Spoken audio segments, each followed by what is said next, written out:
My name is Lisa Steinberg, and I'm joined by the very handsome and charismatic Max Adler. And we're here to talk about his brand new film, The Interrogation of Anna Goode. Thank you so much for joining me. Well, thank you so much for having me. It's so good to see you again. I know we go back to the Glee days, which feels like a whole different world and time in the career and in the business and in the state of things. And it's good to see you again and good to see your smiling face and get to talk about another project that I'm proud to be a part of. Yeah, it's good to see you. You have less hair. I have gray hair. So the Yeah. times So we're both thriving. Go us. Life has been good. Yes, I mean, I think it was like maybe Pop Crave or something like, pop bass, they said the other day that it was like, I think it said like 20 years or something like that since Glee or something like, I forget what it was, the amount of time that had Yeah, I mean, it started. Oh shoot, I'm hitting okay. That it started '08. I mean, yeah, I got cast on the show season like one. That was '08. Maybe it aired '09, but I something mean, like that. yeah, it's The math is weird. obviously not specifically correct in my years, but No, yeah, I mean, it's a huge, obviously a significant chunk of time since the series aired. it is, and it's kind of been fascinating to watch the different like iterations of responses, of what resonates, of the things that have kind of stayed true since then through now and have kind of either sadly been like remained omnipresent in the world, or things that have gotten better since then. And it's kind of cool to reflect on the show and the storylines, but also on the fans and like who I'm hearing from now, or who recognizes the show or me or the storylines, and what parts of the world. And it's fascinating that the show kind of keeps getting these new lives. Yeah, I mean it aired on Fox way back when, and now like it's on, I think it's on like Netflix and maybe some other platforms, but like the fans obviously have grown up or evolved, and there's still people who find the meaning and how beloved the show was for them back then, and then now you're finding, like you're saying, like a whole new set of fan base who were maybe not either, depending on their age or demographic, that like they weren't obviously around during that specific period of time, Yeah. but now they're finding the series, they're finding that same energy, the same love, the same gravitation to these characters, resonation. That Yes, reverence yes. has really, the bubble and the reverence has really kind of stuck with the series. And what's been really like a trip for me too as a parent now is, the people that were watching it like in early 20s or high school, college, that have now grown up and then they have kids and then they're sharing the show with their kids. And but it's just humanity. That's what like adolescence now is taking the world by storm, and it's fascinating and like the best thing that I've seen in a long, long time, besides an interrogation of Anna Goode, of course. But Let's besides start. those two things, no, but adolescence is amazing. And it's like, but it's dark. Like, it's not a comedy. And that's what Glee just was amazing in that it struck these like deep, heartfelt, emotional, like gut wrenching, moments and scenes and things that people remember for decades. But you were also laughing and dancing and singing and like dressing up. And then there was Gaga. And like, so yeah, I mean, look, you said skyrocketed, but Glee to me was amazing, and like it'll be hard to just top what that meant to so many people at that time, and to this day. Well, switching gears, since we are here to talk about the Yeah. interrogation of Anna Goode, this is obviously a much darker and farther away type of role, a grittier role for you that we get to see here with the film being out now. Can you tell me a little bit about kind of how you became a part of this film? Like, were you something that you were auditioning for, or is it something that you kind of came across and something stuck with you about it? So this film was written by DC Hamilton and Brina Kelly, and DC Hamilton directed it, and then Brina was also the star who played Anna Good, opposite me. And so I knew them, and I did. There was a movie I did called The Midnight Man that they both also wrote, DC directed. Brina starred in. It was like Will Kemp starred in it. Vinnie Jones. It's a whole fun cast. Probably over a decade ago. You could check it out. It's kind of like Novocaine before Novocaine came. It's almost like an original Novocaine, if you will. Pretty cool. Midnight Man. Check it out.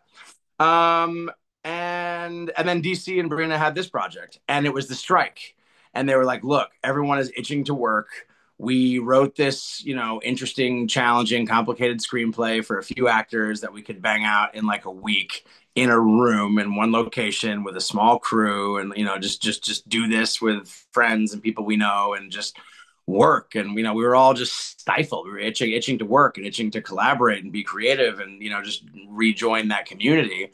So it was kind of these little friend pods that were talking about, what can we go do together. And it was like right as things started coming together, the strike ended. We got like the green light, and we were able to go film like days after the strike ended. And so that's how it happened. They gave me the script, and I was just like, how, and he said like DC was like, this is like an experiment. It's like this is like a play, but we're gonna do it as a movie, and we're gonna have to film like 20 pages a day, and like know your stuff. It's gonna be 8 a.m. to 8 p.m. shoots. Go home, learn 20 pages, come back, do it again, and be consistent and remember what you did the day before. That so we kind of shot it chronologically. So I was really just excited to work with friends, to work, to be a lead, to kind of play this role that I kind of saw, like that kind of Ray Liotta vibe and career that I've always kind of been chasing. And I felt like this was very much in that wheelhouse of like allowing me to show something that I haven't shown, but also like these layers of keeping things to yourself, and like what information is he processing. What is he thinking about things? Does he know? Does he not know? Who's on whose side? What there's it's this cool cat and mouse game that takes place in a room.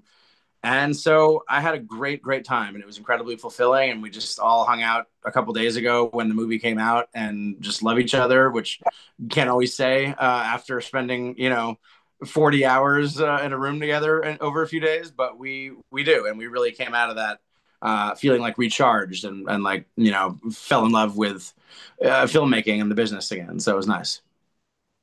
It's kind of got this guy like kaleidoscope feel to it in a way, because you're talking about cat and mouse, but like the lens of things, because you're constantly like in different minds, and these minds are changing, but what's real, what's not real, like what's being reflected, you know there's what's the truth, what's being twisted or gray, like the gray, there's so many shades to the film that you in the lens that it brings, that you don't really know till you like you're on the edge, and you're like, So, wait a minute, even what did I watch? Was that even real? What happened? well, thank you. That's I a mean, look, testament to the talent behind all that, and the filmmaker's mind. I yes. mean, yeah, it's that. Look, I think I think DC is brilliant. It's very much like that kind of Fincher, Kaiser Soja, Usual Suspects vibe. It's the Fight Club. It's the A Beautiful Mind. There's that fun last beat twist at the end that I won't give away, but yes, it was like that was the challenge of like you have a room. How do you keep this interesting? How do you keep people watching for 90 whatever minutes? How long is it? I don't know, but it's but you do, but you watch it, and you're on the edge of your seat, and you're locked in. Also a testament to the DP Josh Harrison, because I was like, him and DC made a conscious choice that you're talking about, the kaleidoscope feel, which is amazing. That like you got it because you're an amazing artist, but they did those things on purpose of like shooting off kilter, of like to make the audience kind of feel like you're not really sure what you're seeing and what's true, and you feel a little uncomfortable, whereas like the person in power, like the camera was square on, and you just feel control and groundedness, but then you're kind of like above, and you're like it's like a suspicious, it's like amazing, like the angles that they shoot from kind of dictate the emotions and the subtext, and it all kind of comes together to this beautiful result in collaborative filmmaking, and then you get the Interrogation of Anna Goode. I mean, the lens, it's kind of like the audience is this invisible character in itself. And I wanted to ask you a little bit about that. I mean, obviously, you just kind of touched on it a lot, but like it's shot in the way where like the audience is like this un invisible like person in the room, like a fly on the wall in a way. But at the same time, you also feel like you're part of this mind trip that you're going on, that you're another character within what you're watching at times too. Wonderful observation yet again. Yeah, I think it's there's the like yeah, fly on the wall, like you're seeing something you shouldn't be seeing, and you want to like scream for help or tell someone, or scream at the screen. Um, but also like there's like a yeah, like a safety, and like you're removed from the screen, but also this like you're sucked in and kind of can't breathe, suspense feeling to it. And I think what's really fun, like I've seen it a couple times in a theater with an audience, and you kind of feel the shift. You can like the whispers are like, oh, you kind of feel like, oh, this third of the audience feels like this is what's going on, but that third now sees this is it. And it's like it is kind of this cat and mouse going on throughout the audience or the household or the group of friends you're watching it with to see who is who and what's the truth. And it's so fun to yeah to be a part of that. And it is kind of like it's a wink at the audience because obviously we all know as the filmmakers what's going to happen, but that's the trick. So hopefully we pulled it off and entertained. Yeah, what I really love again, and we talk about these dark edges, these noir feel that it gives you Yes. while you're watching. But I really also love like this palpable, suspenseful tension that just continues to build on itself, and you again don't know where you're going or you don't know what's going to happen between these characters. And I wanted to ask you a little bit about kind of creating these beats together. It's the three of you locked in, like yourself and Brenna and the other Neil, yeah, Neil character, Hopkins was Neil, phenomenal. Yeah, yeah. and how you guys kind of constructed this great chemistry that we see between the three of you, where it does kind of add to these building tensions, this palpable moments and suspense that's taking us on this wild journey. Because the three of you together, I mean, like I'm holding my breath. Like I'm watching you Yeah, three together, and I'm like yeah. holding my breath between your acting and the talent that we're getting to watch, and these characters that everyone has a different shade to them. Everyone has a different edge to them. Everyone has a different kind of sharpness to them. And obviously, they're three Thank different you. characters, but you play them. Each of you playing together is just so wonderful. It's this like great tete-a-tete where you're holding your breath. You are the most complimentary interviewer in person. Thank you. Yeah, a lot to say on that subject. I'll say, I guess, first of all, back to adolescence. They were saying that they work the material so much and they know everything inside and out. They know each other's, they know everything because they have to get it in one take. So, like, you have to know your stuff before you go in because if you mess up, the whole thing restarts. We were kind of reversed in that the option was given to us. Do we want a lot of rehearsals so we all know the text, inside and out? We work out the beats together. And we said, well, no, because like we're going to be in a room, the same room, and we don't have to get it in one. There'll be new takes, we want new discoveries. We want to keep each other on our toes. We want the surprises caught on camera. We don't want it to seem overly rehearsed by the time we get there because all we have is that tete-a-tete because we're not using this whole going through the whole world to entertain. We're here. So I think that we all knew our own stuff and what our own little secrets were in our own characters. But it was one of those things where it was like when we sat in the room as they were setting up the shot, we would just drill the lines, run the lines without the emotion, but just kind of like hit the lines. We would, in the makeup and hair, well, some hair lip, but in the trailer where they do makeup and hair, run the lines, run the lines, run the lines. Like we'd be, in different wardrobe rooms shouting the lines. So like it was just like it felt like you're doing a play where like the downtime wasn't just like chit chat water cooler convo. It was like, okay, go 21, like page 21, 25, and we would just do that and then shoot it and then do the next beat and then shoot it. So we had fun. I think it kept us on our toes. It felt fresh to us. we were scared. I mean, we were like, there was definitely times where our lines were written on like the police folders in front of us, or like underneath the coffee cup, or like we just were like, it just had to be that way, you know. Um, so I think that lively fear, unpredictability, not sure what's going to happen next, worked because you want to feel that through the camera. So it was kind of a perfect way to carry that out. I mean, it definitely felt very organic, and it offered like these like great moments of like you're pushing her, but she's pushing you back, and something's spinning, and it's coming to Neil's character, or, you know, like it was this great organic energy between the three of you, where every moment you just don't know what these people are going to say next, or whose mind you're going to go into, or you know, like what's the reality of each one of these three characters together, and where that journey is Yeah. going to take you. Yes. And I think like growing up loving acting, that was the fascinating thing to me, was what is going on in someone's mind? Like what are they really thinking versus what they're saying and how they're behaving? And that's what we all do as human beings. And I feel like there's a lot of art that can just, you know, dumb down to like the stereotypical fun popcorn, like this is, you know, what you see is what you get. But that's what drew me to this project, and I think drew all of us, was that this was all about, you know, what's really going on underneath the words and who's telling the truth and who knows what. And it's nice to kind of see that on camera once in a while, because I think that reflects how we really behave as a society. You know, you don't always know what you know, what you're getting by what someone says. Yeah, I mean, your character particularly has a lot of incredible layers and depth to him. And I wanted to ask also about kind of how you constructed him with these shades, with this darkness, with this gray areas, and what really kind of guides him in his own as a compass for him as well throughout the film.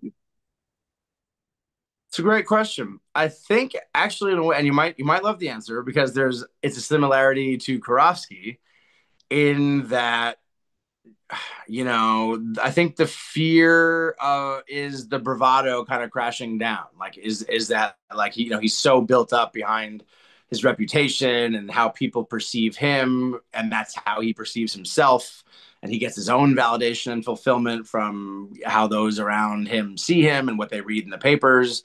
And then all of a sudden there's this threat, or like, you know, like a little needle pop to this inflated balloon that like just like starts like, oh shit, you know, like if this gets ruined and this case goes bad, and if I, you know, lock up the wrong person, or if I shoot somebody in interrogation, or you know, like everything I've built up is just gone in a flash, is gone in an instant, you know, my legacy. And so then it becomes, what matters? Is it, you know, preserving myself and preserving my legacy and my name, or doing the right thing? And you know, you have to watch to find out. But that's a, you know, that's an interesting dilemma I face, and we all face. Of, you know, like you do what is best to serve you and your family and what you got to do, or do you put yourself second and you know, serve the greater good?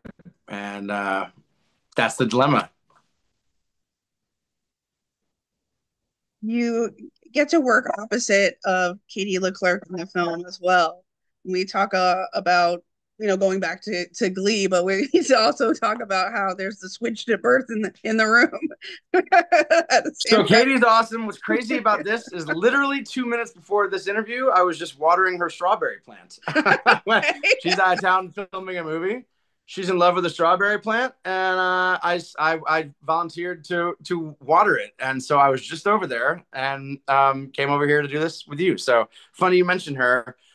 Yes, she that was DC asking me if I knew someone who could come in for a day and just blend in and knock it out of the park and transform. And you know, he kind of likened it to like it's someone's like Charlize Theron monster moment, you know.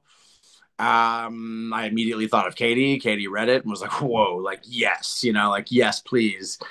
And came in and crushed it. Like she was locked in. Like she came in that morning, not recognizable, like personality wise. Like it was like that was not the Katie I knew. She stayed in that moment. We felt this like charged energy in the back of that van that was like just palpable and exciting and awesome. And we both kind of knew like there's something cool happening here, but like we can't get like giddy about it until we wrap. And then we wrapped and had margaritas, and we're like, that was a blast. But she crushed it. She knocked it out of the park. And she's a dear friend and an amazing talent, and quite a way to show people that she can kind of do anything, and people have not seen her like this before. So yeah. Yeah, I mean, again, this really like darkness that you're drawn to between all of the like with all these characters. But the difference between watching you with Brenna and the difference in watching you with Katie, these characters are obviously wholly different, um, but there's also like your character has this like different essence to him when you're with Katie's character than obviously he does with the character for Brenna and Anna, and it's a nice contrast, but also Interesting. Yeah. Yeah. I mean, I guess that's, you behave differently around different people. And also, there's a level of this guy using manipulation tactics to kind of get what he wants from each person. And he kind of knows how to butter someone up and how to behave depending on what they need or what they're scared of to get them to talk. So, yeah, I think, he's an expert in that, but making it look natural. So, yeah, thanks.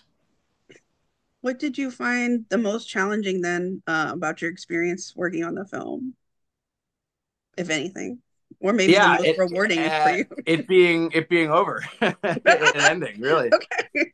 Yeah, no, true. It was a joy. It was a joy. It was just like to spend all day, because a lot of times you are on a set for 12 hours, but you get to work for like 3 or 4 hours of the 12, and it's like waiting in the trailer and waiting. And look, I'm not complaining. It's pretty sweet to be on a movie set, but when you're filming all day, and it's like even when like you're not filming, you're rehearsing, and it's like you're just feeding that muscle, working out that muscle that like so badly wants to be worked out every day.